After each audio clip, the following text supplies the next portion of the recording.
नमस्कार, तुम्ही पाहताय मराठी मंडळी। मस्साजोगचे सरपंच संतोष देशमुख यांच्या हत्येमुळे राज्यातील सामाजिक आणि राजकीय वातावरण तापलेलं असतानाच जालन्यातील एका व्यक्तीच्या अंगावर लोखंडी सळीने चटके देऊन त्याला अमानुष मारहाण केल्याचा संतापजनक व्हिडिओ समोर आलाय। सोबतच बीडमधील सतीश भोसले उर्फ खोक्याभाई याने एका कुटुंबातील व्यक्तींना बॅटने जबर मारहाण केली व दात तुटेपर्यंत मारलं।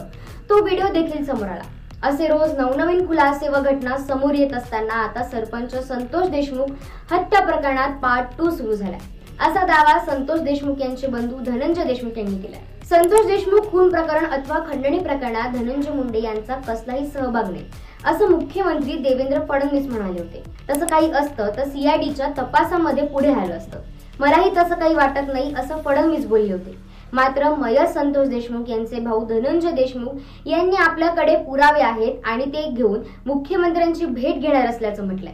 धनंजय देशमुख म्हणाले की या केसचा पार्ट 2 सुरू झालाय।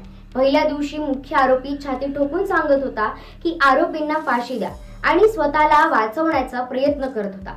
आता तो मुख्य आरोपी झालाय। आता दुसऱ्या भागात पार्ट 2 मध्ये आम्ही जे लोक स्वतःला निर्दोष समजत आहेत त्यांचे पुरावे देणार आहोत। मुख्यमंत्री देवेंद्र फडणवीस म्हणाले, सीआयडीला काही पुरावे मिळाले असते तर आणखी गुन्हेगार झाले असते, परंतु तपास अजून संपलेला नाही।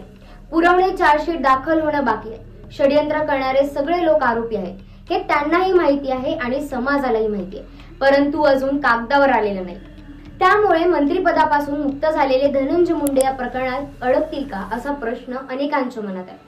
धनंजय देशमुख यांच्याकडे काय पुरावे आहेत ते माध्यमांसमोर आल्यावरच कळेल। मात्र त्यांनी धनंजय मुंडे यांना गर्भित इशाराच दिला आहे, असं बोललं जातंय। धनंजय देशमुख पुढे म्हणाले की आम्ही जसं सगळे पुरावे आणि संपूर्ण घटनाक्रम 7 जानेवारी रोजी मुख्यमंत्र्यांना दाखवला होता, त्याची दखल गृह खात्याने घेतली आणि समित्या स्थापन करून तपास झाला। त्यानंतर मग जो स्वतःला आरोपी मानत नव्हता तो मुख्य आरोपी झाला।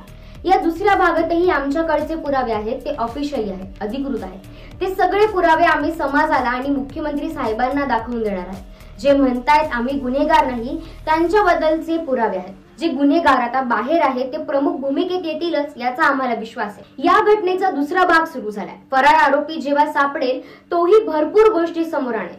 त्याने नाही आणलं तर आम्ही प्रत्येक पुरावे देणार आहोत। न्यायालयीन समितीला सर्व पुरावे देणार आहोत। कुणी आरोपी पोहोचले होते, कुणी पाठराखण केली, हे सगळं स्पष्ट होणार आहे, असा गर्भित इशारा धनंजय देशमुख यांनी दिला।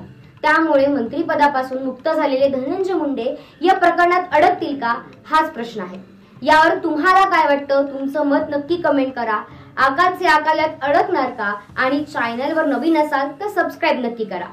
धन्यवाद।